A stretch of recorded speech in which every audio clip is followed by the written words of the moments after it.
The Mark Willard Warriors take. I felt this, and then I listened to Timmy K. Love him. Now I really feel this. I got to shake his hand. I did too. You did first.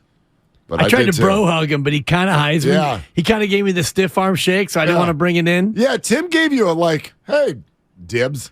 That's I was true. What's going on there? He and I go back. Chris Berman back. All right. Anyway, Mark Willard's Warriors take in 3, 2, and wait. 3. Okay. 3, 2, and 1. So they really, really messed up by buying into 2 timelines. The clock is ticking. The asking price is only going to get worse. The return, the ROI, is only going to get worse. Shout out Tim Roy. James Wiseman is never going to contribute to this team. Jordan Poole is not going to be the guy who gets the baton and becomes the next one. And they should have chosen their current core and given those guys anything they needed to try to squeeze the orange even one more time. I don't know if they could have gotten Kevin Durant. I heard Shasky say this earlier today, and I thought he could have highlighted this point even more. Does James Wiseman, Jordan Poole, Jonathan Kuminga, there's a salary issue here in order to acquire Kevin Durant. Is there a deal there where they could have gotten Kevin Durant? You probably would have had to give up Wiggins. So I don't even know if that's necessarily possible. I don't know if there's a deal that the Nets would have even cared about. But this idea of holding on to the future is a fool's errand. And Steph Curry and Draymond Green and Klay Thompson have done everything that needs to be done this year to show that there is still juice in that orange. But they are being given a big man who can't play. They are being given a future Steve Francis. Let's just be honest. Jordan Poole is a very good player, but he's not what we call a winning basketball player. He does not. I told you that a long time ago. He does not play defense. If he's your one, you're 22-60. He does not play defense. He does not make good decisions. We have now, in 2 weeks' time, we have had Steph Curry throw a mouthpiece and Klay Thompson throw his hands up into the air like he did last night because of decisions that Jordan Poole makes in the final 3 minutes of the basketball game with the ball in his hands. He's not ready for this role. He is not playing smart basketball. He's dynamic, sure, but he plays on one end of the floor. He falls on the ground. He turns the ball over. I enjoy watching him play sometimes, but this idea that he someday is going to carry the bag is just... No, he will carry the bag. Well, and this is where the financial bag. You and I, in terms of... He's not a one on a championship team. Well, again, it's not about a championship team if you are Joe Lacob. You're looking at this in terms of 5 years from now when Steph Curry finally rides into the sunset and he gets his statue at Chase Center, and with that great night where Steph Curry finally retires as a Warrior, Klay will be gone, Draymond will be gone, Wiggins likely will be gone, and you'll have this young core. And if you have Jordan Poole, in terms of the way Joe Lacob must think of it, you're thinking about a young core of players who can be the next group of Warriors. And they may not be championship caliber then, but you can at least spin it as these guys have won championships here. So you've got Wiseman, you've got Kuminga, you've got Poole, you've got Moses Moody if he's still here. You look at all those things and you can at least market it like, you know, our second timeline is here. PBJ and Ryan Rollins and whoever else comes after. If you're Joe Lacob, you're thinking about 5 years and 10 years from now. You're not thinking about this year or bust. I just think it all makes sense now. It all makes sense. It makes sense why the Warriors are haphazard down the stretch of games when that used to be closing time. Oh, the death lineup would come in. Tie game, 3 minutes to go. You could go on an errand, go walk the dog. The Warriors are going to win that game 9 times out of 10. This year they've lost, feels like all of them. Yeah. It literally feels like when they're tied with 3 minutes to go, you're like, well, we're hosed. Last night, last night they fell behind late in the game, and then they had no offense to catch up. They were tied for 4 minutes and could not score a bucket. Yeah, it's great. It's a great game, great NBA game.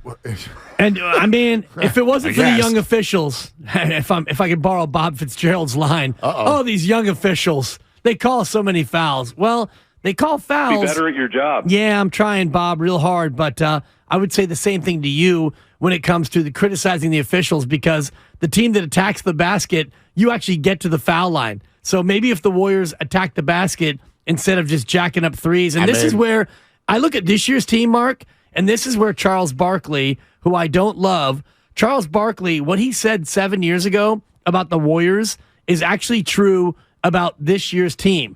Jump shooting teams can't win championships. The reason why that this jump shooting team has 4 titles is because they played defense. This year's team is exactly what Charles Barkley said 7 years ago. He was describing this team. This team is a jump shooting team that does not defend. And if you don't shoot 48% from 3, you're going to lose because you don't get to the line, you foul too much, you turn it over too much, and unless you shoot lights out, you don't win these games. Yep. No, you're absolutely right. And so Barkley's finally been validated 4 titles too late. A validation sensation, if you will. Cha-ching. I just, to me, it all makes sense. Usual suspects, Kaiser Soze, walk into the car after the meeting. Oh, light bulb on. I get it now. I get it. Quite frankly, the Draymond Green punch is still not over. That's my point. The point is this chasm, it still exists. There's not 2 timelines. It's 2 teams. It's 2 teams. And it never works. This is why I hate any NFL team having a quarterback controversy. People are, it's great. You got 2 quarterbacks. No, you don't want 2 QBs because a locker room will split. I'm with that guy. And this guy over here is like, well, I'm with that guy. And you got a problem. The Warrior locker room, to me, I'm not in the locker room, but I'm watching the games. And it looks to me like you've got to split, and you got to pick. Are you on the old timeline, or are you on the new timeline? Are you buying into the second timeline, or are you part of the team that wants all the people on the second timeline traded? That's what I'm watching. And that's what's fascinating, Mark, because you've got a GM who does not have a deal yet for next year. A GM who's been an architect, not the architect, but an architect in building what you've built. And you've got a head coach who looks down his bench and says, anybody over 25?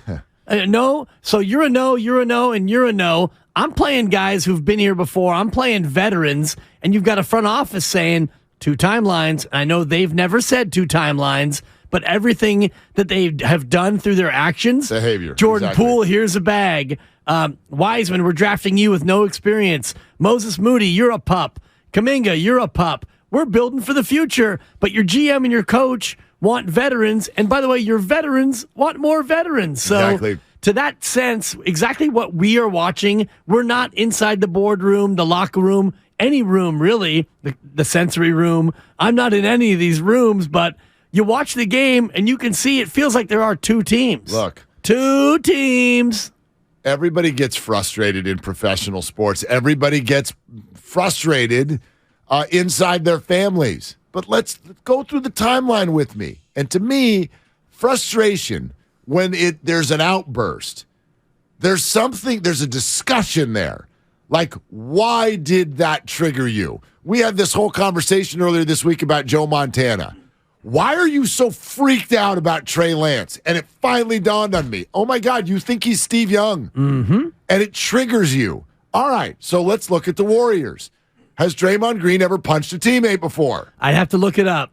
No, Mark. Has Steph Curry in his game ever hucked his mouthpiece into the crowd and gotten ejected before? One other time he threw it, but it was over a referee call, and it went into the the table. Exactly. Courtside. Now, has Klay Thompson ever thrown his hands up in the air before? Sure. I guess we don't have something that but even Klay this year. Has Andre Iguodala ever gone palms up? I mean, and by the way, my CYO refereeing, these kids all of them need to stop watching the Warriors. Well, I get more Iguodalas from 9-year-olds. But it's not just the Warriors. Oh, maybe my God, they're watching Mark. Luka. It's every team. You know that. It's all of them.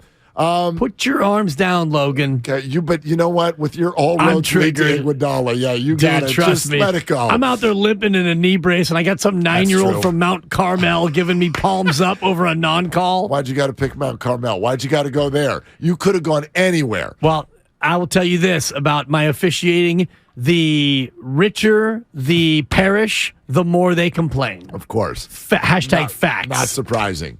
Not surprising at all. But even Klay Thompson, has Klay Thompson shown this year frustration that he has not shown before? Remember, and I get it. I mean, Klay's got to be frustrated. Suns. He only got to shoot the ball 28 times last night.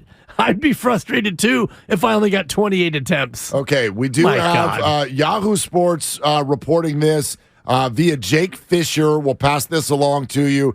The Warriors and the Detroit Pistons are reportedly in conversations to try to acquire Saddiq Bey. The Warriors have shown an increased willingness to move James Wiseman before this afternoon's trade deadline, and the Pistons do hold an interest in Wiseman, according to the report. All right, so there you go. I'll say this. I think Wiseman's going to be gone by the end of our show. I think Wiseman's going to be gone by the end of our show. I don't know if it's this or somewhere else. It almost feels like as much roster building and PR. Like Durant just showed up in your backyard and Kyrie lives across the street, and the Warriors, you got to do something. And Saddiq Bey is not Kevin Durant or Kyrie Irving, but you got to be able to look Steph Curry and Draymond and Klay in the eye this afternoon and let them know you're trying. Because I'm listening to Timmy K an hour ago, and the Warriors, the big three, it sounds like won't even allow Wiseman on the court while they're out there. They don't want Moses Moody on the court while they're out there. You can take your second timeline and shove it, is what those guys are saying, and they probably waited too long to do it. But now you really got to do something. And honestly, if that's what y'all think about James Wiseman, you shouldn't have waited this long. Because the price is not going to get better. He's never going to get on the floor. He's never going to look good in a Warrior uniform. Right. What are you waiting for? But he will always be 7-1, and he will always be a what-if player. But it's only going to go down. It's only the more. I don't think he can go any further down than where he is now. I don't know about that. I mean, he hasn't embarrassed himself to the rest of the league yet. No, but he's apparently popped. only as embarrassed. He's absolutely popped in Santa Cruz. Yeah. Exactly right. All right. We'll get to your calls on this throughout the day. 888-957-9570. Xfinity Mobile text line, Twitch, YouTube. Good morning. We see you. Bring your comments there. We're taking you all the way to the deadline. And I am expecting James Wiseman to be dealt during this show.